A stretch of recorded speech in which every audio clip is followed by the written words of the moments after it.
Robert Butler, the Emmy-winning, go-to-pilot director who helmed the first episodes of such acclaimed shows as Batman, Star Trek, Street Blues and Moonlighting, died November 3rd in Los Angeles, his family announced. He was 95. Butler also co-created the Pierce Brosnan-starring Remington Steele and helmed its pilot, of course, directed the first episode of Hogan's Heroes in 1965, and called the first shots and set the tone for Glenn Gordon Caron's Moonlighting.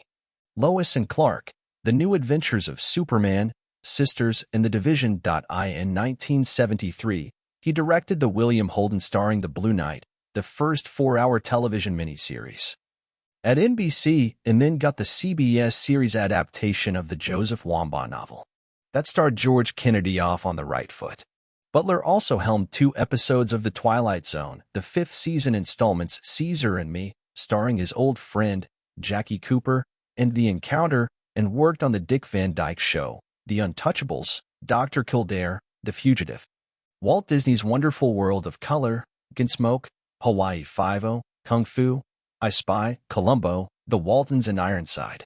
He received the DGA's inaugural Lifetime Achievement Award in Television Direction in 2015, being honored alongside James Burrows, the king of the sitcom pilot.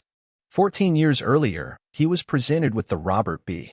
Aldrich Achievement Award in recognition of his decades of service to the Guild.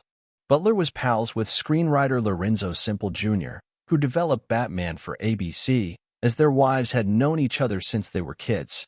So Semple was delighted when producer William Dozier hired his friend to bring the Caped Crusader from the comic books to life in late 1965. Dozier knew me when he was a CBS boss, and I was a very efficient associate director, Butler said in the 2016 book Batman, a celebration of the classic TV series, written by Bob Garcia and Joe Desris. He knew me as a guy who knew production and would get the job done right. Butler took 21 days to film the highly touted pilot episode of Batman, split into 2 half-hour installments that aired on January 12th and 13th, 1966, which featured Frank Gorshin as the Riddler. He employed handheld cameras and Dutch angle shots that showed the villains in slanted environments. They were crooked, after all. Butler then helmed another pair of 2-parters in the Adam West-starring series' first season, ones that featured the Penguin, Burgess Meredith, and Mr. Freeze, George Sanders. Butler had directed 2 episodes of Gene Roddenberry's The Lieutenant military drama in 1963-64, and the writer-producer asked him to tackle The Cage, the original pilot episode for Star Trek, in 1966. It starred Jeffrey Hunter as the ship's captain alongside Leonard Nimoy as Mr. Spock. I read the script and said, "This is just a palette of science fiction," he recalled in a 2004 interview for the Archive of American Television. I remember talking to my wife about it and saying, "This is too nuts. I don't know whether to do this." She said, "Why don't you do it?" So I did. NBC saw the show and said, "We like it. We want it. We don't understand it. Do it again."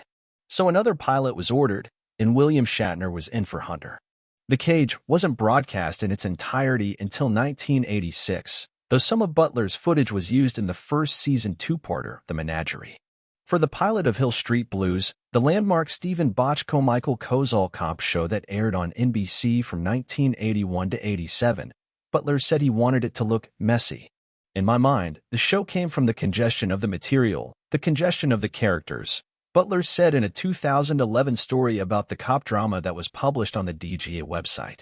I remember the camera operator cleaning up shots, in the classic Hollywood style that I had begun to hate, and I had to brainwash him to let it be a mess.